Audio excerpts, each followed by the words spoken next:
Travis from True North. As you know, under the Harper government, they passed their own legislation to toughen up crime, to go tough on crime. However, that legislation has in subsequent years been challenged by the courts.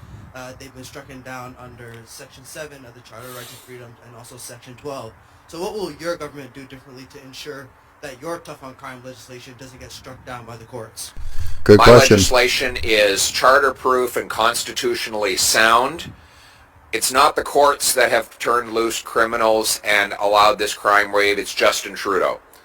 It was not the courts that passed C-75, the catch and release bail system. It was Justin Trudeau. It was not the courts that brought in house arrest for repeat car thieves in C-5. It was Justin Trudeau. It was his legislation that caused the crime crisis. He needs to stop blaming the courts and start doing his job.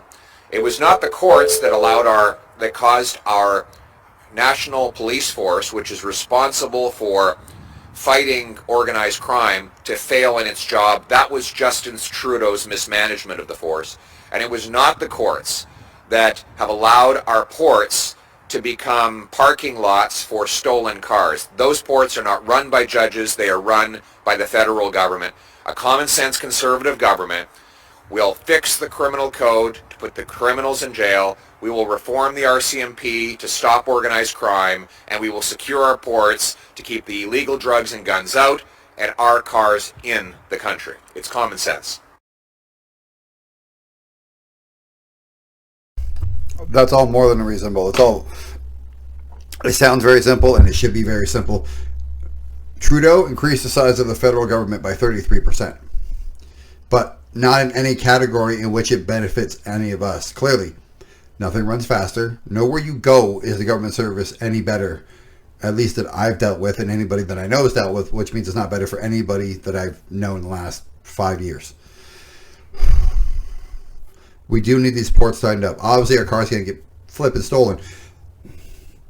When a car gets stolen from Toronto and it leaves Halifax, that's a problem. That's a pretty long drive. I'll put it here on the screen how long it takes to get there.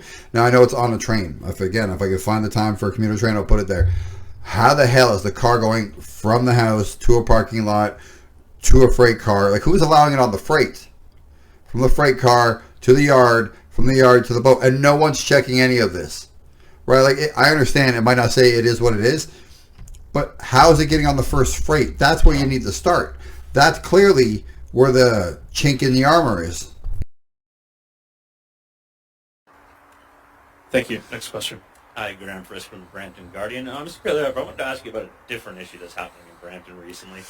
Last week, it was revealed that 25 international students in one home. This has been a long-standing problem. So, especially in Brampton. So, what would you, if elected, your government do to help municipalities deal with this problem? It's not a matter of helping. It's a matter of stopping the harm the federal government is doing.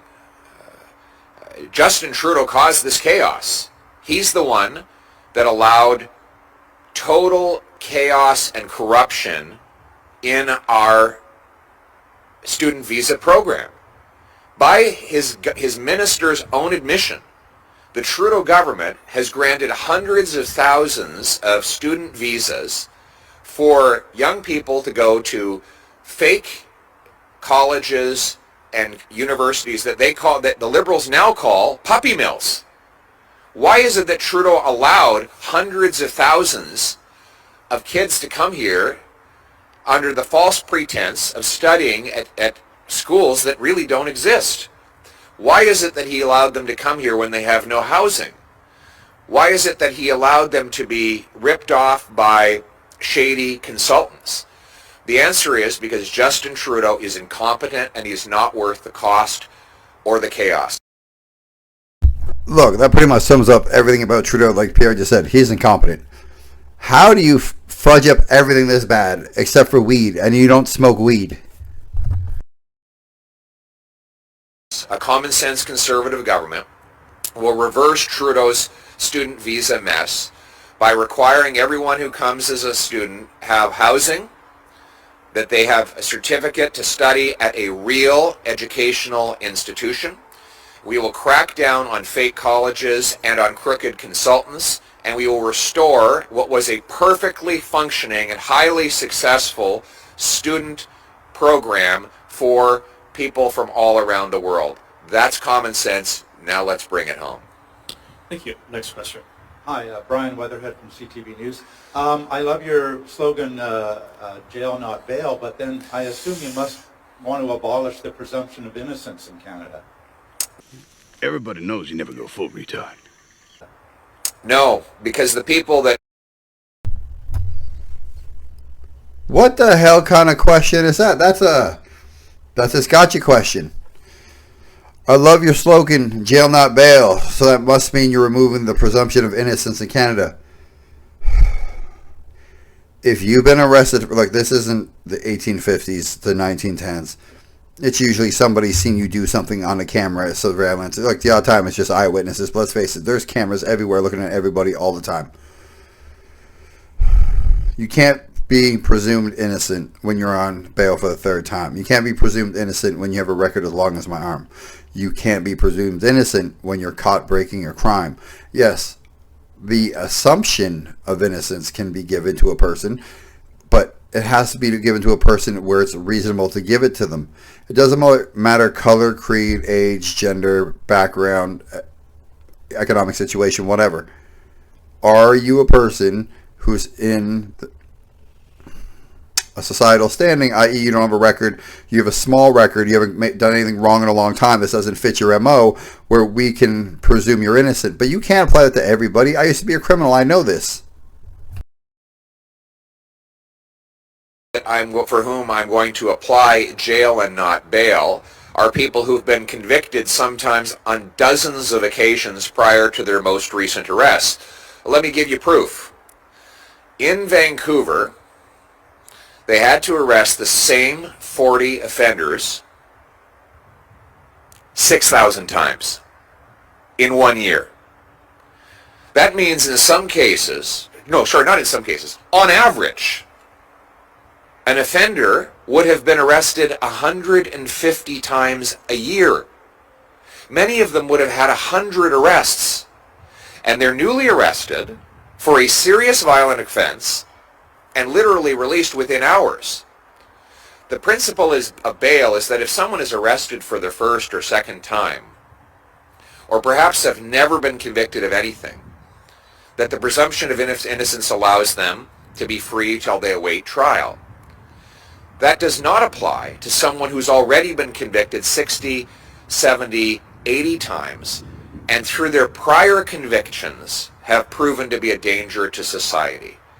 And that is why common sense conservatives will bring jail, not bail, to repeat violent offenders and career car thieves.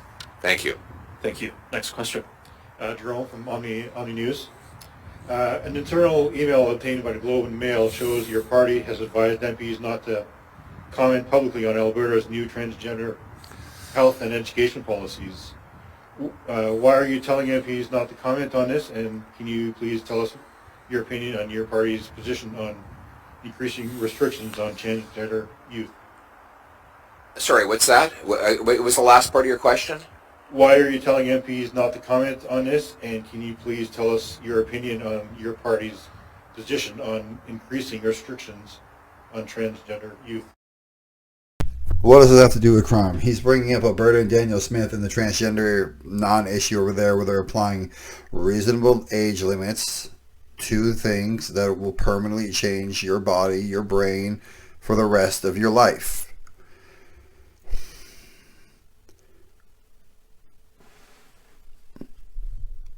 A family in the city I live in 3 days ago had 4 men break in their house at 4:30 in the morning, hold their adult children at gunpoint, do something to essentially disable their dog, the police don't know what, and steal 2 of their cars. That doesn't happen around here. It was a Porsche and it was an Audi. It doesn't matter what kind of car it is. That's not the norm that happens around here. And these rubes are asking about transgender people as if that's a problem for everybody. Look, here's the thing. Transgender people, their fucking cars are getting stolen too.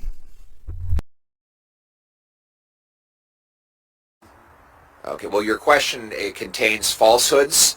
You should to tell me what restrictions you're referring to.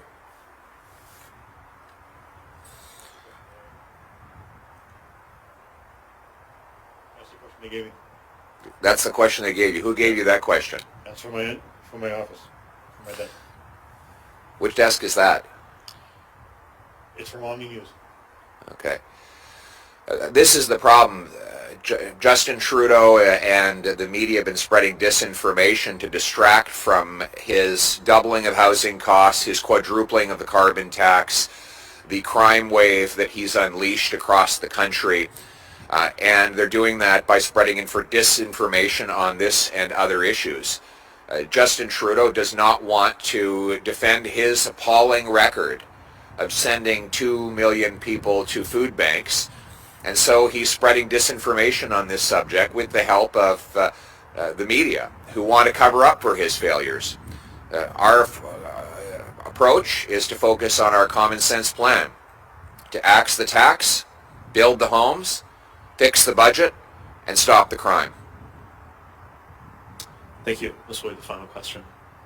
Sue from CBC. Just to follow up on the previous question and the video of that Danielle Smith released. Where do you where do the Conservatives stand on these issues that she There's two reporters. The first one lied, or they didn't lie. The first one gave well, he kind of lied, I guess, where he said there was an email obtaining saying Pierre's office said for all the MPs in this party not to talk about what I just referenced, was just Danielle Smith and the transgender issue in Alberta. And Pierre said that's not true. And then he asked where the question came from, and just some person at the office is, what do we call them? Not manager, but called, for lack of a better term in time. The guy's the manager gave it to him. And this woman's now asking the same question. It doesn't matter. They are 0.04% of the entire population of the country. They picked the most obscure topic to focus on instead of everything that matters. Crime's up. Inflation's up. Debt's up. Every bill you possibly have is up. Food is up. Everything's up. Quality of life is down. But let's worry about this again for the 10th year in a row.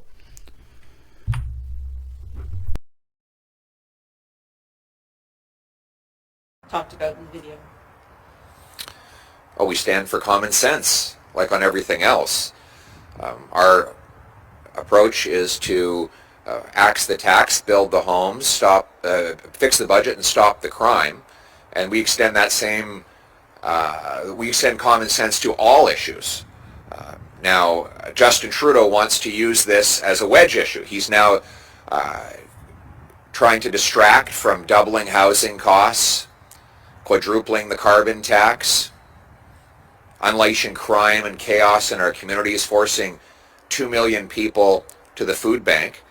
And so he is spreading disinformation on this subject. And it's time for Justin Trudeau to stop distracting and dividing Canadians. Let parents raise kids and provinces run schools and hospitals. That's my common sense approach, and it's time to bring it home. Thank you. All right, everybody, we heard Pierre. Arrest them. Don't let them out on bail. When it comes to this transgender issue, they didn't get your gotcha moment. He said, like he said, everything else, common sense. Let provinces run schools and hospital. Let parents raise children. I couldn't agree more. Look, there's nothing that he says that I dislike. There's nothing that I have a problem with so far. Obviously, I'm sure there's not everything in the world I agree with the guy on, but when it comes to where we are now to where we want to be, I think most people agree that we're sick and tired of the bullshit. We're sick and tired of the distractions. Sick and tired about being sick and tired about Trudeau being in charge. Like, comment, subscribe. Tell me I'm right. Tell me I'm wrong. Tell me what the hell you want. I'm out.